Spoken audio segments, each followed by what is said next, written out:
할렐루야. 주님의 이름으로 축복하고 사랑합니다. 이 시간 먼저 우리가 찬양에 앞서서 먼저 몇 가지 기도 함께 하고 찬양하기를 원합니다. 먼저는 지난주에 우리가 함께 기도했지만 러시아와 우크라이나의 전쟁을 두고 함께 기도하기를 원합니다.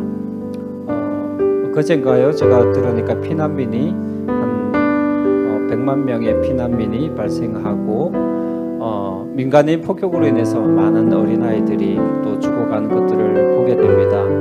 이 시간 우리가 러시아와 우크라이나의 전쟁을 두고 함께 기도할 때에 하나님께서 친히 간섭하여 주셔서 전쟁으로 인하여 더 이상 슬픔과 고통 속에 빠지지 않도록 도와달라고 이 땅을 다스리시고 이 땅을 통치하시는 그 하나님 앞에 서방의 모든 국가들도 그리고 러시아의 최고 지도자들도 겸손히 주님의 그 공의하심을 바라볼 수 있도록 주님의 그 두려우심을 바라볼 수 있도록 도와달라고 함께 기도하면서 우리 이 시간 전쟁이 속히 멈춰달라고 함께 기도하며 나갑니다. 걸어가신 아버지 하나님 그렇습니다. 신실하신 아버지 하나님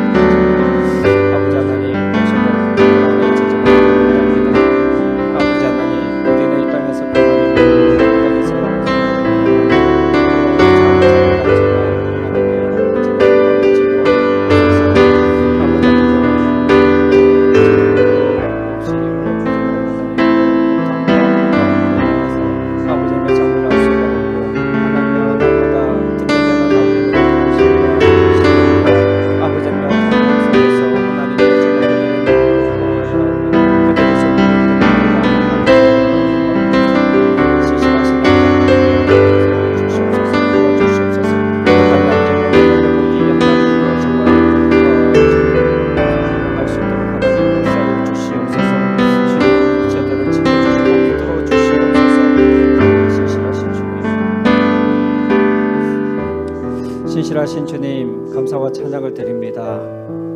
우리는 지금 이 땅에서 아버지 하나님 편안히 눕고 평안히 자며 아버지 하나님 매 때마다 주께서 공급하여 주신 일용할 양식으로 인하여서 배불리 아버지 하나님 먹고 살아가지만 그러나 지금 지구 한 곳에서는 아버지 하나님 매일 터지는 폭발음과 아버지 죽어나가는 많은 인명들로 인하여서 말할 수 없는 탄식과 절규와 통곡 속에 주님의 그 구원하심을 바라보는 영혼들이 많이 있음을 고백합니다.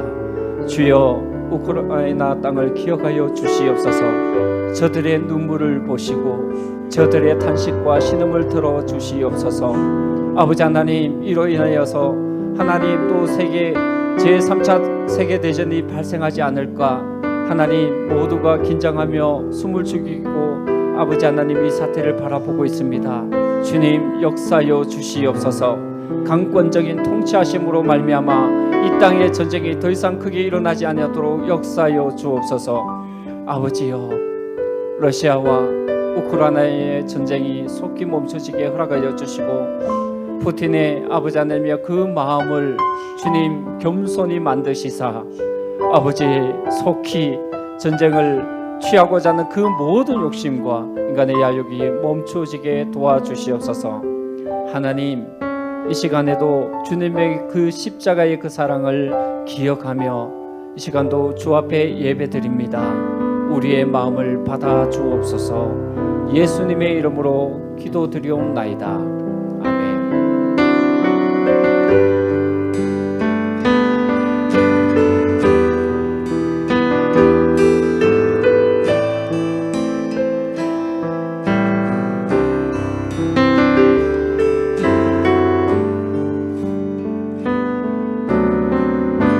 십자가 그 사랑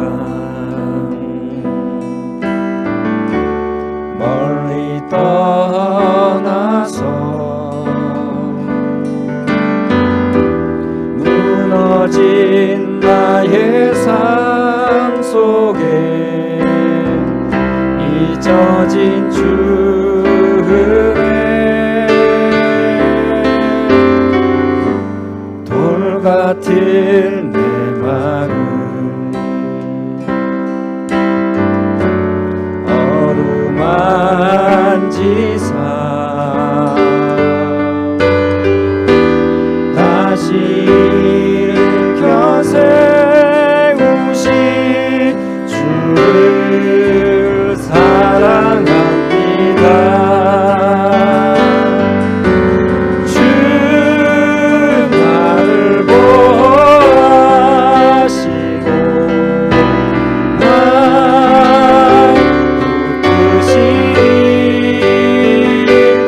지나간 일들을 기억하지 않고 지나간 일들을 기억하지 않고 이전에 행한 모든 일 생각지 않으리.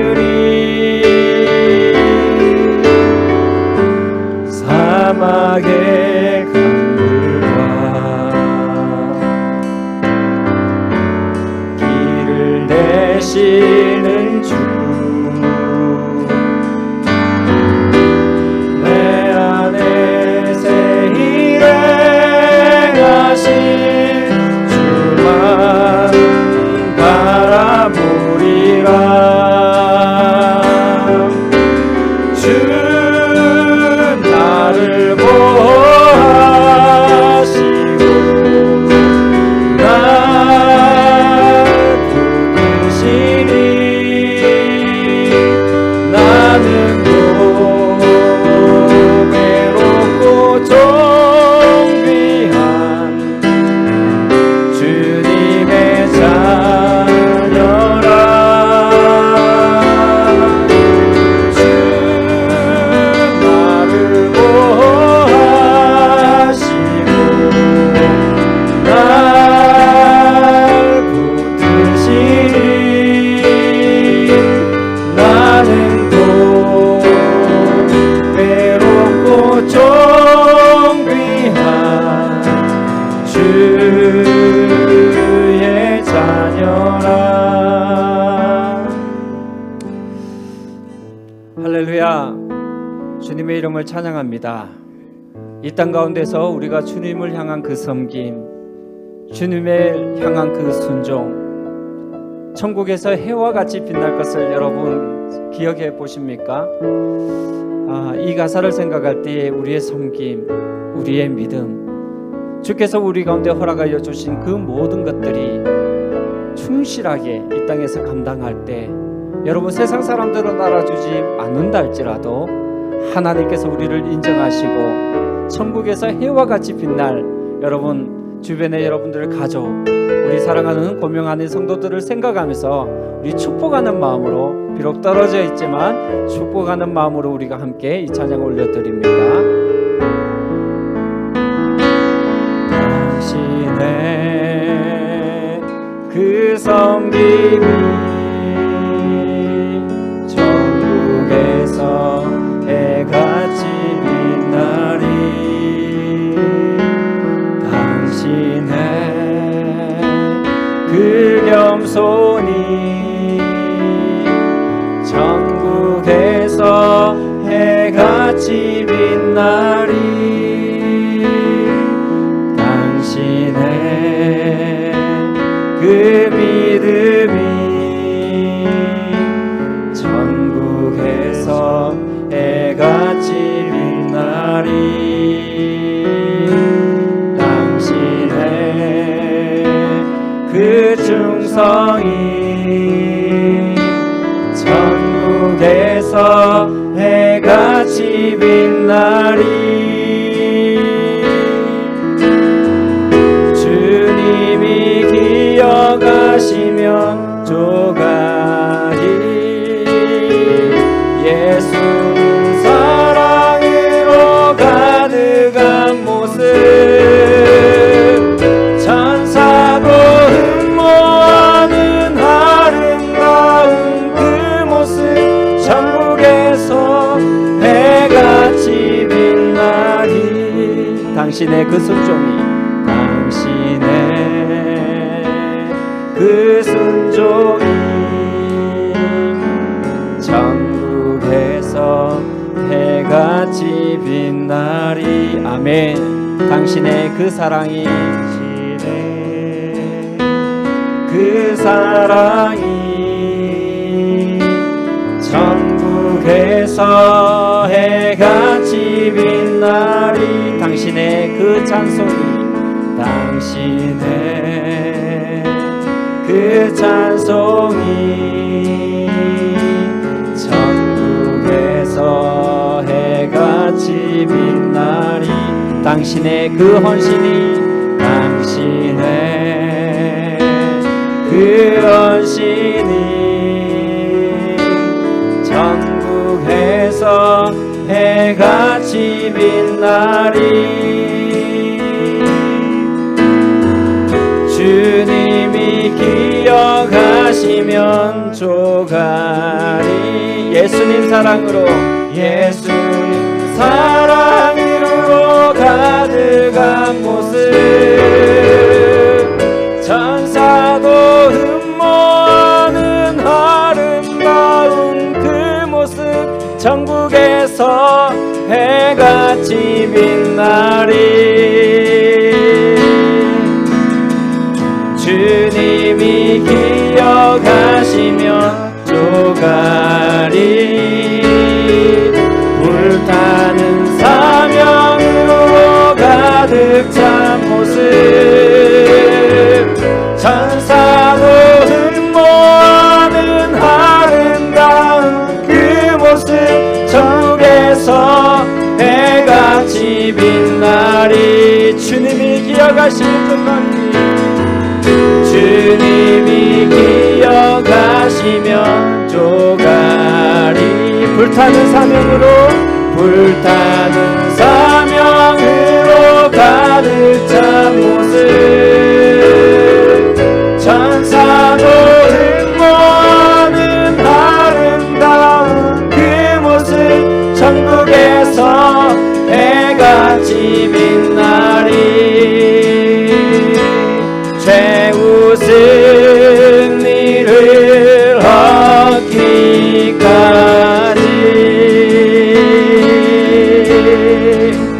주의 십자가 사랑하리.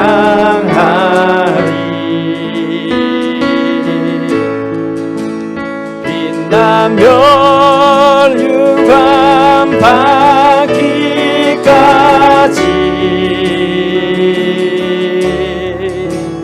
험한 십자가 붙들겠네. 최후 승리를 얻기까지, 최후 승리를 얻기까지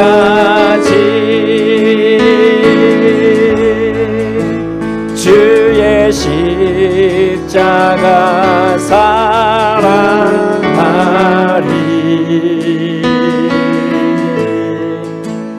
빛나면 유감 받기까지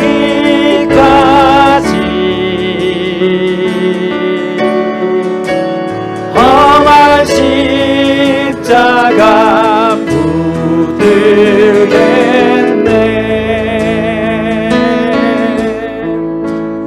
갈보리 산 위에 십자가 섰으니 주가 고난을 당한 표라. 험한 십자가를 내가 사랑함은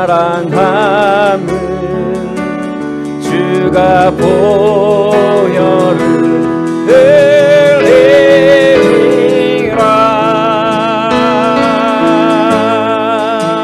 최후 승리를 얻기까지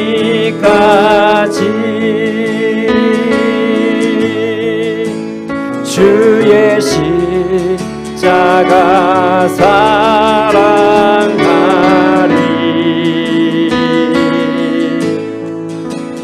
빛나면 유감 받기까지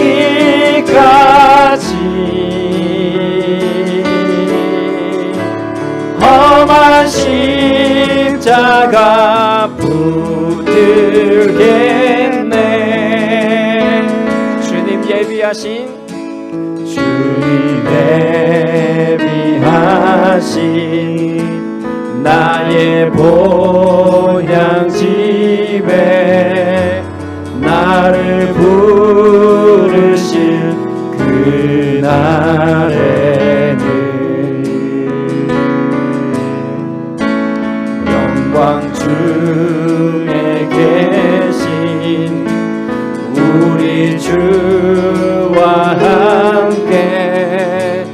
내가 죽도록 충성하리.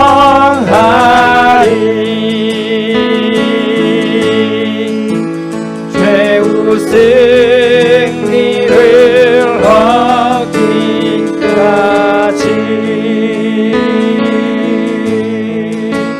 주의 십자가 사랑하리.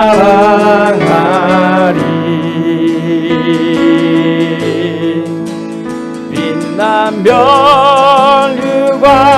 받기까지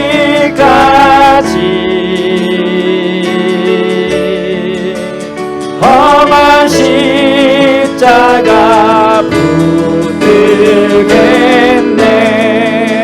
최후 승리 얻기까지 최후 승리를 얻기까지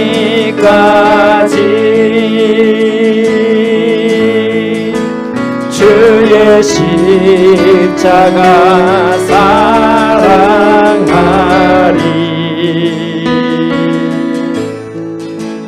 빛난 면류관 받기까지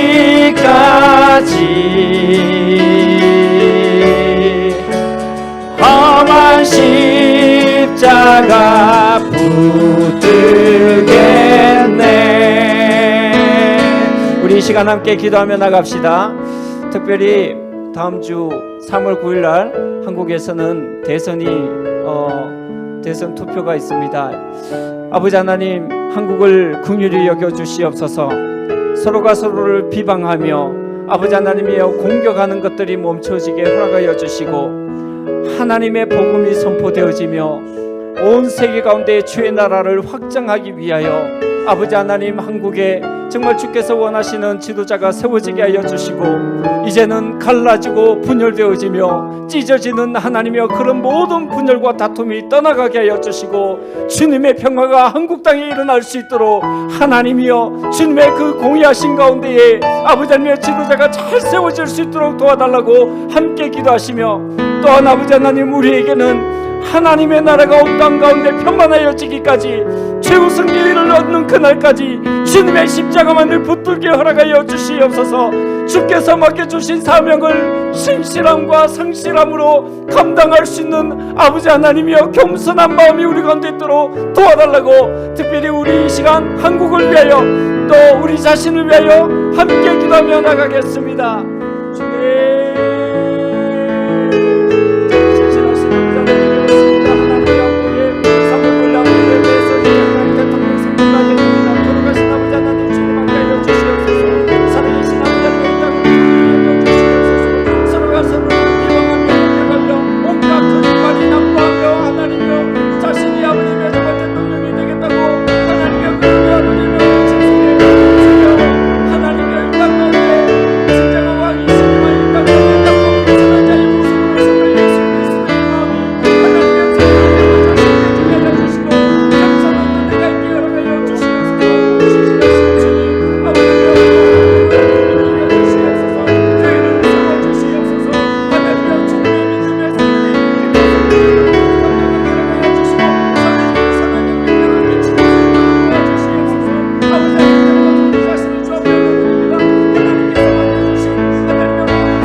은혜로우신 하나님 아버지, 긴 겨울을 뒤로하고 봄의 햇살이 온 땅에 가득한 3월을 맞아 오늘도 거룩하고 복된 주일 아침 주님께 찬양하며 머리 숙여 기도드리게 하심을 감사드립니다. 지난 한 주간도 저희가 세상에 나가 생활하면서 죄악대행들의 많았음을 예배에 앞서 회개하오니 주님 용서하여 주시옵소서. 인간의 생사회복을 주관하시는 주님, 그동안 지속된 코로나의 두려움과 공포 속에서도 저희를 눈동자같이 지켜주시고 보호해주시고 좌절하지 않도록 돌봐주신 주님께 감사드립니다. 저희가 항상 깨어 기도하며 염려와 근심으로 불안해하지 말며 선하신 주님을 의지하며 하루빨리 코로나가 물러가 하늘길이 열리어 세상 모든 사람들이 자유롭게 왕래하며 살아가게 하시옵소서. 하나님 아버지, 이제 며칠이면 대한민국의 20대 대통령을 선출할 대선을 앞두고 있습니다. 후보 서로가 민심을 잡기 위해 공약을 내세우고 있지만 일시적인 겸손과 표를 위한 미소와 말뿐이 아닌 정말 진정으로 나라와 국민을 위하고 흐트러진 민심을 회복시켜 화합과 공정의 우리나라를 5년간 잘 이끌어갈 새로운 지도자가 선출될 수 있게 하여 주시옵소서. 하나님 아버지, 이 땅의 전쟁이 사라지길 간절히 기원합니다. 우리의 외교와 국방을 튼튼히 세워주시옵소서. 러시아와 우크라이나의 전쟁이 남의 일이 아님을 기억하게 하시고 우리를 긍휼히 여기시어 싸움이 있는 곳에 평화를 주시옵소서. 은혜로우신 하나님 아버지, 추위와 물질이 궁핍한 가운데 겨울을 보내고 하나님이 주신 따뜻한 봄을 맞아 그동안 움츠렸던 삶이 서서히 녹아내리게 하시고 주변의 복된 이웃을 되돌아보며 우리 언행 속에 하나님의 사랑이 넘치기를 원합니다. 오늘 이 시간도 아픈 마음으로 고통받고 있는 성도들에게 주님의 귀한 능력을 손을 내밀어 주셔서 모든 병의 근원을 차단케 하시고 완전하고 건강한 몸으로 회복되게 하여 주시옵소서. 오늘도 기도로 준비하신 장성원 담임 목사님께 말씀을 선포하실 때 하나님의 능력과 감동으로 우리의 삶이 거듭나게 하시고 영육간의 강건함을 주시고 또한 하루빨리 대면 예배로 성도들이 모두 모여 하나님의 사랑을 나누며 더욱더 은혜 받는 예배가 되게 하여 주시옵소서. 날마다 어려운 가운데서 섬기며 봉사하는 손길들에 복에 복을 더하여 주시고 맡겨진 사명에 충성을 다하고 주님의 뜻을 이루는 복된 성도들이 되게 하여 주시옵소서. 오늘 예배의 모든 것을 주님께 의탁하오며 이 모든 말씀 우리를 구원하신 예수 그리스도의 이름으로 기도드리옵나이다. 아멘. 오늘 주일 3월 첫째 주일 나눌 말씀은 누가복음 16장 말씀입니다. 신약 성경 122쪽 누가복음 16장 1절부터 13절까지의 말씀, 제가 한 절, 여러분들은 한 절 기독하게 보겠습니다. 우리 같이 보죠. 같이 한 목소리로 1절부터 13절까지 같이 읽습니다. 같이 봅니다. 또한 제자들에게 이르시되 어떤 부자에게 정지가 있는데 그가 주인의 소유를 낭비한다는 말이 그 주인에게 들린지라. 주인이 그를 불러 이르되 내가 네게 대하여 들은 이 말이 어찌 됨이냐. 네가 보던 일을 세마라. 정직이 직무를 계속하지 못하리라 하니 정직이가 속으로 이르되 주인이 내 직분을 빼앗으니 내가 무엇을 할까. 땅을 파자니 힘이 없고 빌어먹자니 부끄럽구나. 내가 할 일을 알았도다. 이렇게 하면 직분을 빼앗긴 후에 사람들이 나를 자기 집으로 영접하리라 하고 주인에게 빚진 자를 일일이 불러다가 먼저 온 자에게 이르되 네가 내 주인에게 얼마나 빚졌느냐. 말하되 길은 100마리이니이다. 이르되 여기 내 정서를 가지고 빨리 앉아 50이라 쓰라 하고 또 다른 이에게 이르되 너는 얼마나 빚졌느냐. 이르되 밀백석이니이다. 이르되 여기 내 정서를 가지고 80이라 쓰라 하였는지라. 주인이 이 옳지 않은 정직이가 이를 지혜 있게 하였으므로 칭찬하였으니 이 세대의 아들들이 자기 시대에 있어서는 빛의 아들들보다 더 지혜로움이니라. 내가 너에게 말하노니 불의의 재물로 친구를 사귀라.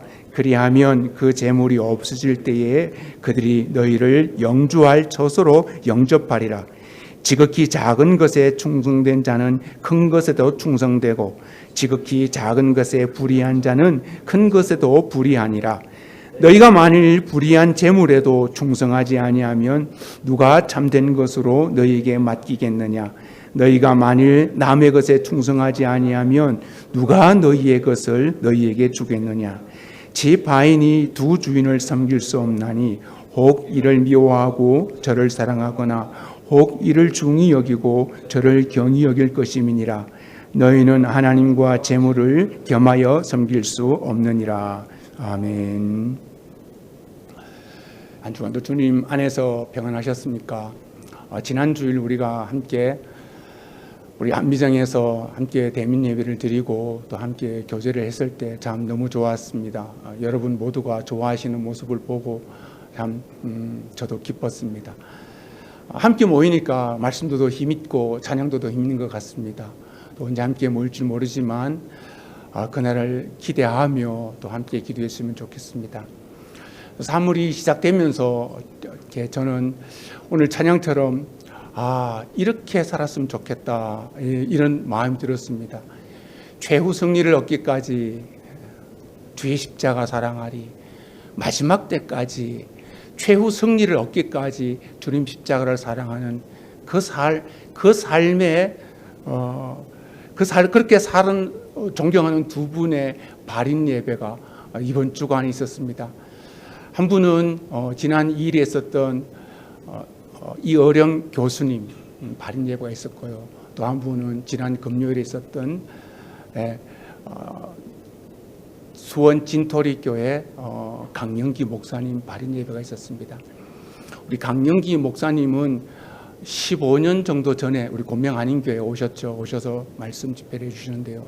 정말 큰 은혜를 받고 그분 여기서 좀 좋은 경치 좋은데 구경시켜 드리려고 하니까 나는 천국 가서 더 아름다운 거 볼 거기 때문에 여기서는 별로 구경하기 싫다고 계속 앉아서 기도하시고 4일 내내 말씀만 보시다가 말씀 전가하시고 그렇게 가셨습니다. 그 이후에 우리 곤명 한인교회를 위해서 정말 기도를 많이 해주셨고 정말 저희들을 위해서 말씀도 주시고 그렇게 했습니다. 그분이 지난 수요일 날 하늘나라 가셨습니다. 이분은 평생 혼자 결혼도 하지 아니하시고 혼자 하나님 앞에서 사시는데요. 그 마지막 설교가 지난 2월 달에 있었습니다. 제가 그 설교를 들었는데요. 마지막 설교에서 일생 하나님께 속해서 하나님과 동행해서 사셨다.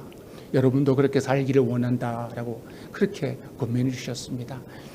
마지막까지 설교를 하시고 보름 누워 계시다가 그렇게 하늘나라 가신 모습이 저한테는 너무 인상 깊었습니다. 참 닮고 싶은 분이십니다. 또 한 분은 우리가 너무 잘 알죠. 이어령 교수님 초대 문화부 장관이셨잖아요. 이분이 소설가이시고 또 시인이시고 또 작가이시고 참 우리 한국의 시대의 정신, 시대의 지식인이라고 시대의 지성이라고 그렇게 알려주신 분이 바로 이어령 교수님이십니다. 교수님이 70이 넘어서 주님을 만나셨잖아요. 그 따님의 죽음을 함께 하면서 정말 절대자가 계신가, 평생 무신론자로 살았던 그분이 70이 넘어서야 주님을 만나고 난 다음에 그가 이런 시를 썼습니다. 그 이어령 교수님이 지은 어느 무신론자의 고백이라는 시가 있는데요. 그분의 시의 내용이 이렇게 시작합니다. 하나님, 당신의 제단에 저는 꽃 한 송이 촛불 하나 들이지 못해서 날 기억하지 못하실 것입니다. 이렇게 시작해요. 너무 늦게 주님을 만난 주님께 대한 죄송스러운 마음, 그리고 주님 앞에 나아가는 겸손한 마음, 주님 앞에 꽃 한 송이 촛불 하나 드리지 못해서 아마 날 기억하지 못하실 것입니다. 그렇게 시를 시작합니다. 당신의 제단 앞에 제가 지금 이렇게 경건한 마음으로 떨리는 몸짓으로 무릎을 꿇고 기도하는 것은 별을 볼 수는 있어도 별을 만들지 못하기 때문입니다. 그 다음에 마지막에 이런 시가 참 제게 인상 깊었어요. 하나님, 제가 좀 더 가까이 가도 되겠습니까? 하나님, 제가 좀 더 가까이 가도 되겠습니까? 하나님, 당신의 발끝을 가린 성스러운 옷자락에 때 묻은 이 손으로 좀 만져봐도 되겠습니까? 네, 참 이 부분이 저는 몇 번 생각을 해도 하나님 앞에 대한 그 깊은 경외심 그리고 조심스러움, 그럼에도 불구하고 하나님을 사랑하는 깊은 사랑, 하나님 좀 더 가까이 가도 되겠습니까? 당신의 발끝을 가린 성스러운 옷자락에 때 묻은 이 손으로 조금 만져봐도 되겠습니까? 참 그분이 하나님을 향한 그 마음, 그 경외하는 마음이 저에게 너무 깊이 다가왔습니다. 그분 발인 예배 때 그분을 추동하는 제자가 그분이 남긴 말을 이렇게 인용했습니다. 죽음을 기억하는 일이 삶을 진정하게 사는 것이다. 선생님께서 이런 말을 우리에게 가르쳐 주셨습니다. 죽음을 기억하는 것이 삶을 진정하게 사는 것이다. 예수님께서도 이것이 얼마나 중요한지 예수님께서는 몇 번 비유를 통해서 마지막을 준비할 것을 말씀해 주셨습니다. 오늘 우리가 읽은 누가복음 16장 말씀도 마찬가지입니다. 예수님께서 제자들에게 그리고 모인 무리들에게 마지막을 준비할 것을 말씀하시면서 무엇이 중요한지를 생각하게 하는 한 비유의 말씀을 주셨습니다. 한 부자가 있었습니다. 그 부자에게는 재정관리인이 있었는데요. 고대에는 부자에게 재정관리인은 필수적으로 있는 사람입니다. 재정관리인이 있었는데 이 사람이 주인의 재산을 낭비한다는 이야기가 주인에게 들렸습니다. 재산관리인의 사명은 주인의 재산을 증식시켜야 합니다. 그런데 이 재산관리인은 주인의 재산을 낭비하고 있다는 이야기를 주인이 듣게 됩니다. 주인이 재산관리인을 부릅니다. 그래서 2절에 보면 이렇게 말합니다. 내 일을 세마라, 결산하라는 말이죠. 네가 정직기의 직무를 계속하지 못하리라, 그렇게 말을 합니다. 무슨 통보죠? 이것은 해고 통보입니다.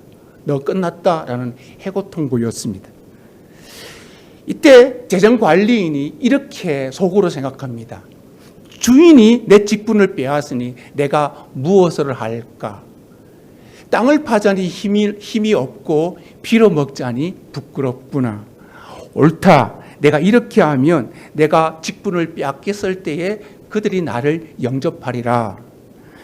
그가 한 일은 이것입니다. 주인의 채무자들을, 주인에게 빚진 자들을 부릅니다. 불러서 이렇게 말하죠. 네가 주인에게 얼마를 빚졌느냐? 한 사람이 말합니다. 나는 주인에게 기름 100마를 빚졌습니다. 기름 100마리라는 이 양은요, 지금으로 말하면 한 3,300리터 정도 되는 아주 많은 양입니다. 여기서 기름은 올리브 기름인데 감람류 나무에 한 150그루의 감람류 나무를 그 열매를 거두어야 이 기름 100마리 나오는 것입니다. 이렇게 빚졌다고 이야기합니다. 그럼 여기서 바로 이 정서에 50이라고 써라. 또 다른 빚진 자를 부릅니다. 그렇게 묻죠. 너는 주인에게 얼마나 빚졌느냐? 밀백석을 빚졌습니다. 밀백석이는 우리 지금으로 말하면 한 39,000리터로 한 지금 가마니로 말하면 옛날 가마니로 말하면 한 200가마가 되는 양입니다. 200가마가 되는 밀을 빚졌습니다. 그래. 그러면 여기 지금 80이라고 써라. 당시에 기름을 빚진 사람은 이자율이 100%였습니다. 배를 줘야 된다는 것이죠. 갚을 때. 그러면 100% 절반을 깎아줬으니까 이자 정도를 깎아준 셈이죠. 당시에 밀에 대한 이자는 약 25%였다고 합니다. 20%를 깎아줬으니까 이자에 대한 양을 탕감해 준 셈이죠. 이것은 문서 위조입니다. 그리고 윤리적으로는 이 정직이는 명백한 부정행위입니다. 그런데 우리는 궁금해요. 우리 청소년 친구들 왜 지금 누가복음 읽고 계시죠? 이 부분 궁금하지 않으셨어요? 주인이 예수님께서 이렇게 말해요. 주인이 칭찬한다고요. 8절에 주인이 이 옳지 않은 정직이가 이를 지혜 있게 하였으므로 칭찬하였으니 이 세대 아들들이 자기 세대에 있어서 빛의 아들들보다 더 지혜롭다라고 칭찬합니다. 저는 이 말씀을 읽으면서 좀 이상했어요. 칭찬?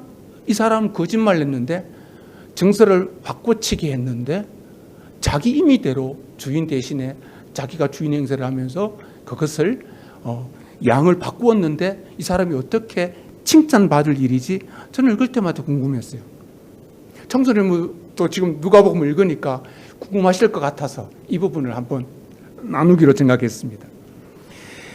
상식적으로는 이해가 안 돼요. 이때는요, 예수님이 이 비유를 하신 본래의 뜻에 주목해야 돼요. 주님이 이 비유를 하신 본래의 뜻, 그리고 비유의 핵심을 이 비유의 기준으로, 해석의 기준으로 삼아야 된다는 말씀입니다. 지금 예수님 앞에 있는 청중은 누구일까요? 이것은 누가복음 15장부터 스토리가 시작돼요. 누가복음 15장 말씀을 보면 예수님 앞에 세리와 죄인들이 있었고 또 서기관과 바리새인들이 있어서 예수님에 대해 수군거리는 그런 이야기가 있었어요. 그때부터 15장, 16장은 같이 붙어 있는 부분이고 또 16장 읽지 않았지만 13절 바로 뒤에 14절에는 바리새인들이 예수님의 이 말씀을 듣고 비웃었다라고 말해요. 돈을 좋아하는 바리새인들이 주님의 이 말씀을 듣고 비웃었다는 말씀을 보면 이 말씀을 듣는 청중이 누구인가? 세리, 돈을 밝히는 세리들, 또 죽음을 생각하지 않고 심판을 생각하지 않는 이방인들, 그리고 돈의 탐욕에 눈이 멀고 높임 받기를 즐겨했던 바리새인들, 서기관들, 이런 사람들이 지금 예수님 앞에 있었다는 것입니다. 이 사람들의 공통점은 이거죠. 눈앞에 있는 물질, 이것만 보고 사는 사람이었습니다. 눈앞에 있는 현실, 이것만을 중시하는 사람이었습니다. 눈앞에 있는 욕심, 이것만을 추구하는 사람들이었습니다. 이 사람들이 지금 예수님 앞에 이 말씀을 듣고 있었어요. 그들에게 예수님께서 도전하세요. 마지막이 있다고요. 재정관리인의 지혜는 이것입니다. 자신의 마지막을 깨닫고 그 이후를 준비하는 삶을 살았다는 뜻입니다. 해고, 이것은 결정된 것입니다. 돌이킬 수 없고 변경될 수 없는 것입니다. 해고, 끝이라는 것입니다. 자기의 마지막을 이 재정관리는 알았다는 것입니다. 변경할 수 없는 사실 앞에서 현재 자신이 할 수 있는 준비를 시작했다는 것, 그것이 예수님께서 칭찬하는 부분이었다는 말씀입니다. 이 비유의 핵심은요, 마지막을 깨닫고 그것을 인정하고 그에 대한 준비를 시작하라는 주님의 말씀이었습니다. 뒤에 이렇게 8절에 말씀하시죠. 이 세대의 아들들이 빛의 아들들보다 더 지혜롭다고요. 이 세대의 아들들은 누구를 말하는가 하면 불의한 정직이 같은 사람입니다. 불의한 정직이, 또 이 재정관리인도 자기의 미래를 준비하는데 빛의 아들들, 즉 주님의 제자들이라고 하는 사람, 너희들이 누구보다도 마지막을 더 깨어있고 준비해야 하지 않겠느냐라는 말씀이셨습니다. 구절을 보면 좀 더 분명하게 알 수 있어요. 내가 너희에게 말하노니 불의한 재물로 친구를 사귀라. 그리하면 그 재물이 없어질 때에 그들이 너희를 영주할 처소로 영접하리라. 여기서 영주할 처소라는 것은 영원한 집이라는, 영원한 거처라는 그런 의미였습니다.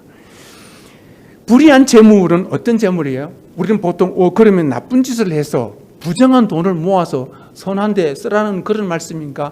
여기서 말하는 불의한 재물은요, 나쁜 돈을 의미하는 것이 아니라 세상에 있는 세속적인 모든 재물을 의미하고 있는 것입니다. 우리가 가진 돈, 우리가 가진 재물, 이것이 다 불의한 재물에 속하는 것입니다. 세상에 속한 물질 전체, 이것을 가지고 너희는 친구를 사귀라, 사람을 얻으라 라는 것입니다. 그냥 좋은 친구가 아니고 영혼을 얻는 것입니다. 생명을 얻는 데 사용하라는 것입니다. 여러분도 더 잘 아시죠? 돈은 영원하지 않습니다. 돈은 죽음 너머에 가져갈 수 있는 것이 아닙니다. 그러나 친구는, 이웃은, 영혼은 죽음 너머에서도 만날 수 있습니다. 현세의 돈은 필요합니다. 그러나 내세에는 의미가 없습니다. 이것으로 너희가 가지고 있는 그 재물로 영혼을 준비하라는 뜻이었습니다.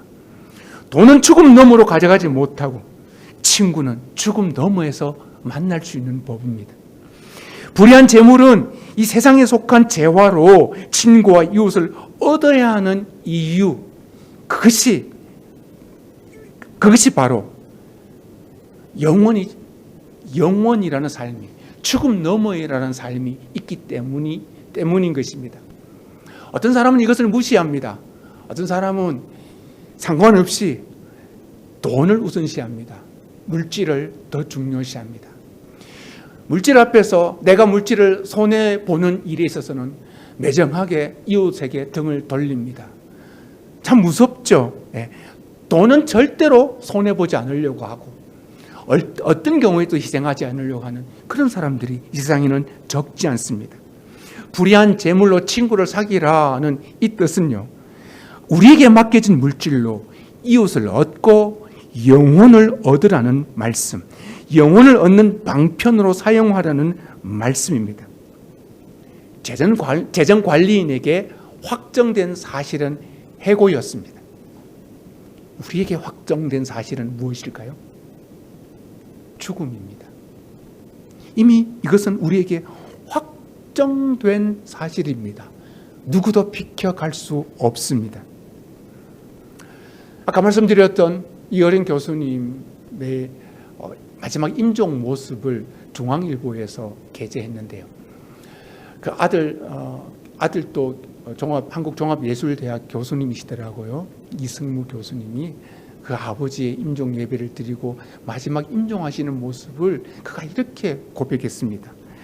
아버지를 보면서 우리 아버지가 죽음이 어떻게 생겼는지 한번 봐야겠다는 표정이셨다. 돌아가시기 직전에 죽음이 어떻게 생겼는지 한번 봐야겠다는 그런 표정이셨다는 거예요. 그리고 눈을 뜨시고 30분 동안 허공을 응시하셨다. 의식이 있는 중에 허공을 아주 또렷하게 응시하셨고 아주 재미있는 것을 지켜보는 듯한 모습이셨다. 어떻게 보면 우리 아버지 그때의 모습은 황홀함의 모습이었다. 임종 직전의 모습이었어요. 저도 언젠가 죽음이 어떻게 생겼는지 한번 볼 것입니다. 여러분도 언젠가는 죽음이 어떻게 생겼는지 한번 보게 될 것입니다. 죽음은 내가 선택하는 것이 아니라 죽음은 확정된 사실입니다. 이 확정된 사실 앞에서 우리의 마음 자세가 어떠해야겠습니까? 재정관리인이 확정된 사실 앞에서 재빠르게 준비를 시작했다면 우리는 지금 확정된 사실 앞에서 어떤 준비를 시작하셨습니까? 아무 준비 없었던 인생에 대해 요한계시록 6장은 이렇게 표현하고 있었습니다. 그날에 마지막 날이죠. 마지막 그날에 땅의 임금들과 왕족들과 장군들과 부자들과 강한 자들이 굴과 산들의 바위 틈에 숨어서 산과 바위야 우리 위에 떨어져서 보좌에 앉으신 이의 얼굴에서와 어린 양에서 우리를 가려달라고 그렇게 외친다고 계시록 6장에서 기록하고 있었습니다. 마지막은 분명히 있습니다. 그 마지막이 이렇게 두려움으로 엄습하는 것이 아닌 죽음이 어떻게 생겼는지, 하나님이 나를 어떻게 인도하실 것인지 기대함으로 죽음을 맞는 것, 얼마나 귀한 것입니까? 죽음은 누구에게 있는 것입니다. 예수님께서 누가복음 12장에서 그렇게 말씀하셨죠. 비유로 말씀하실 때 부자에게 이렇게 말씀하세요. 어리석은 자야, 오늘 밤에 너의 영혼을 내가 가져가면 네가 준비한 것이 다 누구의 것이 되겠느냐. 예수님께서도 인생에게 마지막이 있다라고 말씀하셨습니다. 히브리서 기자도 마찬가지예요.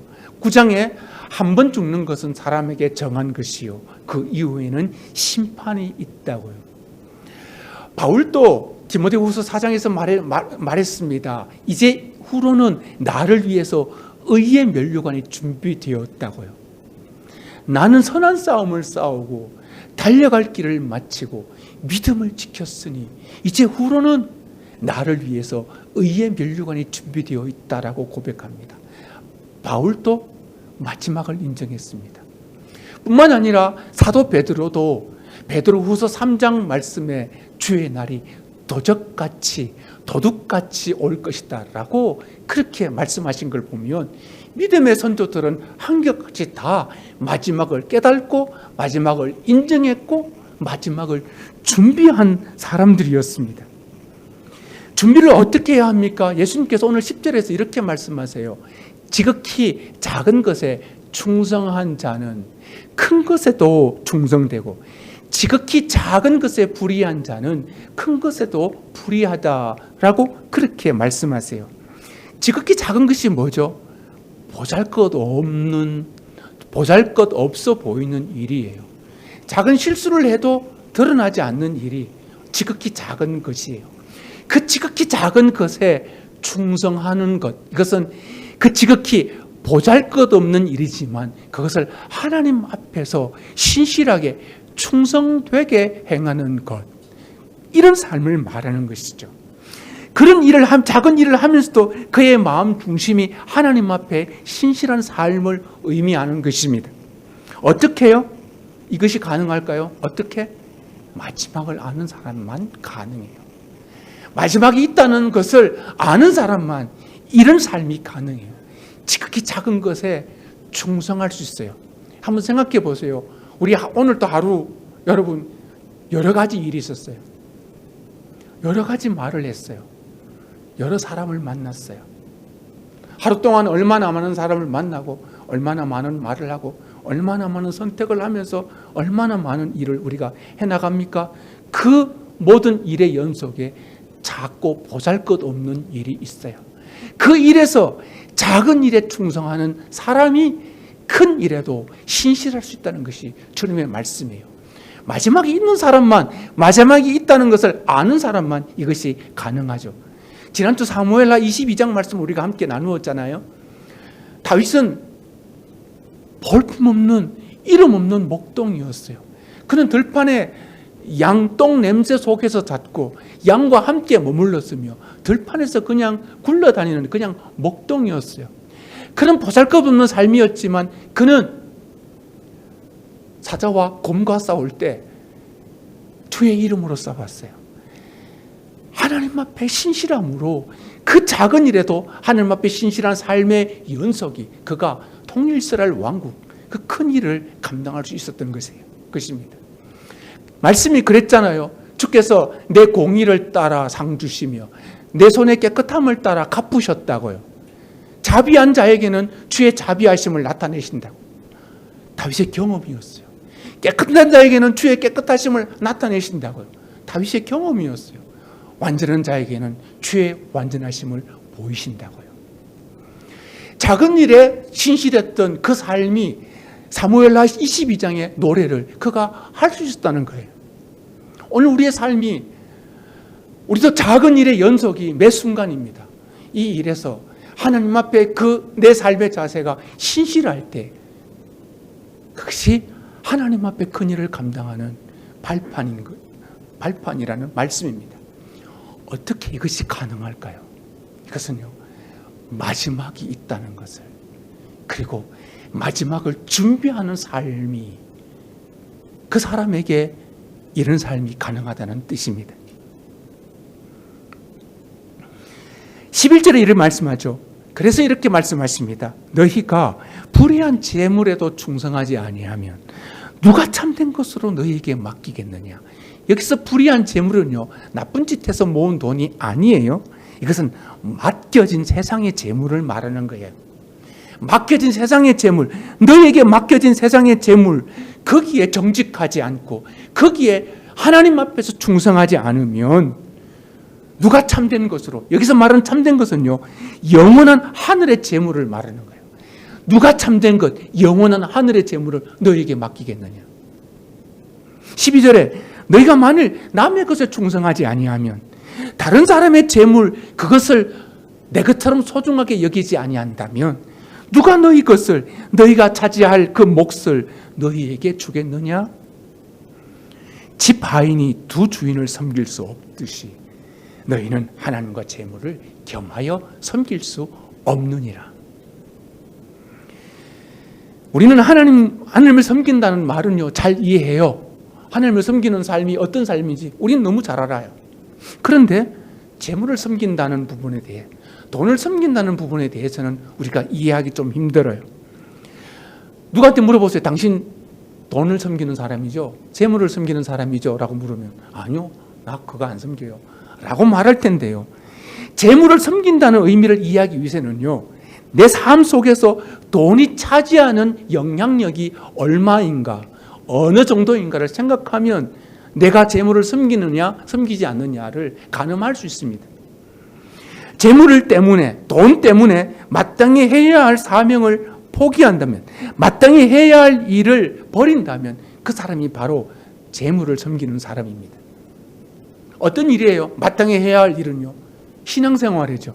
하나님께 드려야 할 것은 마땅히 하나님께 드리고, 우리에게 가진 것으로 부모님을 섬기고 가족을 돌보고 이웃을 섬기는, 이것이 마땅히 해야 할 일, 이것을 포기한다면 그 사람은 재물을 섬기는 사람이에요. 뿐만 아니라 이웃과 이해관계에서 돈 문제가 딱 걸리면 절대로 손해나 양보를 하지 않는 삶이, 그 사람이 재물을 섬기는 사람이에요. 재물을, 돈을 섬김의 수단으로 삼지 않고 소유의 목적으로 삼는 그런 사람이 바로 돈을 섬기는 사람이죠. 돈은 누구를 섬기기 위한 수단이지 나의 목표를 채우기 위한 목표가 되어서는 안 된다는 것입니다. 이런 마음을 품고 있다면 이 사람은 재물을 섬기는 사람이에요. 하나님께서는 재물을 섬기면서 하나님을 섬기는 것은 불가능하다고 말씀하십니다. 이 비유의 말씀을 들었던 바리새인들의 반응을 보세요. 우리 바로 뒤에 14절 말씀이었어요. 바리새인들은 돈을 좋아하는 자라. 이 모든 것을 듣고 뭐 했다고? 비웃었다고 말해요. 예수님의 이 말씀을 듣고 웃기는 소리라고 치부했다는 것입니다. 오늘 많은 사람에게 하나님과 재물을 겸하여 섬길 수 없다라고 말하면 적지 않은 사람이 콧방귀를 낄 것입니다. 웃기는 소리라고 말할 것입니다. 자기들은 돈을 섬기는 자가 아니라고 생각했다는 뜻이고요, 자기들은 하나님을 섬기는 사람으로 자부한다는 태도가 이 바리새인들의 태도였습니다. 이런 그들의 태도는요, 불의한 재정관리인보다도 못하다는 말씀입니다. 재정관리인은 자신의 마지막을 깨달았고 그것을 인정했습니다.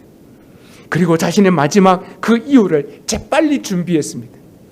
바리새인들과 달리 자기 의로움에 빠져 매몰이 되지 않았고 자기 경건의 우물에 갇혀 있지 않았습니다. 자신의 소유로, 그리고 자신이 할 수 있는 일로 자신의 미래를 준비하였습니다. 오늘 저와 여러분에게도 확정된 사실이 있습니다. 그것은 바로 죽음입니다.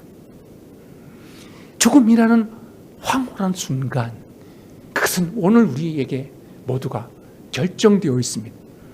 이것이 확정되어 있다면 우리는 지금 준비해야 합니다. 죽음이라는 황홀함에 직면하기 직전까지 매일의 사건을 대하면서 그것을 통해 영원한 집을 준비하는 그 삶을 이어가는 것입니다. 그것이 오늘 우리의 부르심이고 우리가 걸어가야 할 길인 줄로 믿습니다. 3월이 시작되었습니다. 새로운 계절, 새로운 학기가 시작됐는데 왜 새로운 학기가 시작되는 시점에 죽음을 이야기하세요? 그런 생각을 하실지도 모르겠습니다. 그러나 우리가 새롭게 시작하는 출발점이기 때문에 우리의 목표점을 다시 바라보자는 것입니다. 우리에게 주어진 시간, 우리에게 맡겨진 물질, 우리에게 허락된 건강, 이 모든 것이 우리가 다들을 영원한 집을 위한 귀중한 바탕으로 삼고 살아가는 저와 여러분들의 삶이 되시기를 주님의 이름으로 부탁드립니다. 함께 기도하겠습니다. 하나님 아버지, 감사합니다. 하나님 복된 날 허락하시고 함께 주님 앞에 예배하며 하나님 주의 말씀을 듣게 하여 주심을 감사합니다. 하나님, 마지막을 아는 사람이 마지막을 준비할 수 있습니다. 하나님 아버지, 우리가 하나님 마지막이 있음을 깨닫고 오늘을 충성스럽게 진실하게 살아가는 모두가 되게 하시고 물질이 섬김의 수단이 되지 추구의 목표가 되지 않도록 주님 우리를 붙들어 주시며 하나님 아버지, 우리에게 주어진 맡겨주신 모든 물질들로 하나님 그의 나라와 의를 위해 사용할 수 있는 우리 모두가 되게 하여 주시옵소서. 주님 아버지, 3월 한 달이 시작되었습니다. 아버지, 또 새로운 학기가 시작되었습니다. 아버지, 우리가 마지막이 있다는 사실을 깨닫고 오늘 작은 것에 진지하고 정직하고 충성스럽게 살아가는 우리 모두가 되게 하여 주옵소서. 감사합니다. 예수님 이름으로 기도드리옵나이다. 아멘. 찬송 488장 찬양 드리며 준비하신 예물 하나만 드리겠습니다.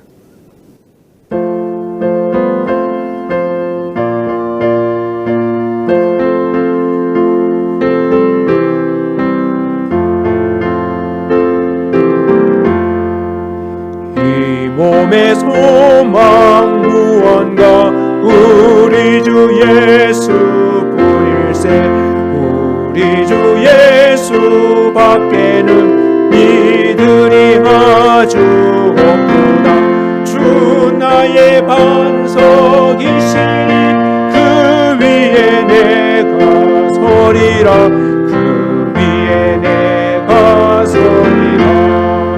무섭게 바람 부는 밤 물결이 높이 설렐 때 우리 주 크신 은혜에 소망에 닿을 줄이라. 주 나의 반석이시니 그 위에 내가 서리라. 그 위에 내가 서리라. 세상에 묻던 모든 것 끊어질 그날 되어도 구주의 언약 믿사와 내 소망 더욱 크리라. 주 나의 반석이시니 그 위에 내가 서리라. 그 위에 내가 서리라. 바라던 천국 올라가 하나님 앞에 배울 때 구주의 의를 힘입어 여시 바로 서리라.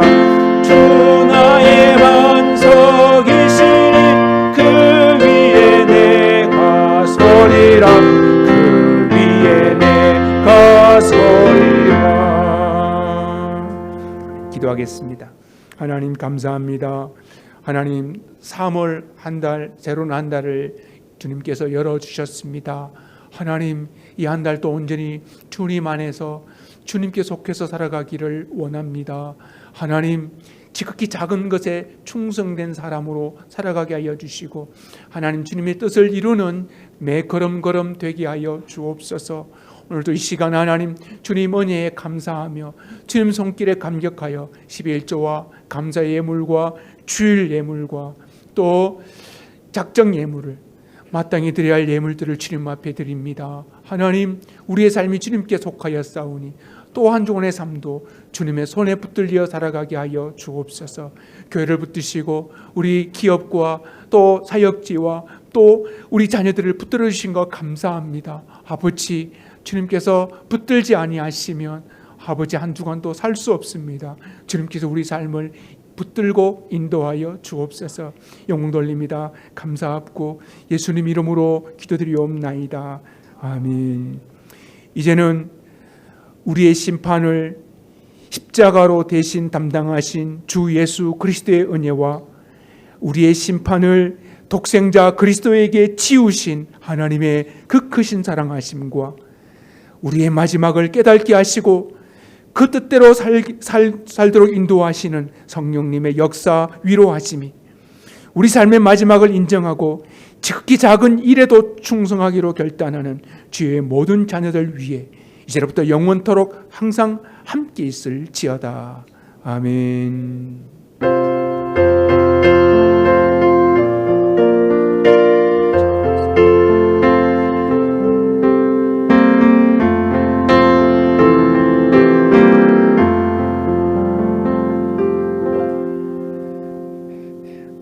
광고 말씀드립니다. 다음 주 14일부터 대신방이 있습니다. 우리 남녀 선교회 회장님께 일정을 말씀해 주시고요. 우리 대신방 신청해 주시기 바랍니다. 그리고 다음 주일 기도는 우리 김성일 장로님이고 그 다음 주일은 개성전 집사님이십니다. 기도로 준비해 주시기 바랍니다. 또 아침 기도회가 시작되었습니다. 여러분 또 아침 기도회 줌 예배에 참석하기를 원하시는 분은 저한테 신청해 주시면 주소를 보내드리도록 하겠습니다. 아침마다 기도하시고 기도하시는 동료분들께 감사를 드립니다. 예배를 마쳤습니다. 한 주간도 주만에서 복된 한 주간 되시기를 바랍니다.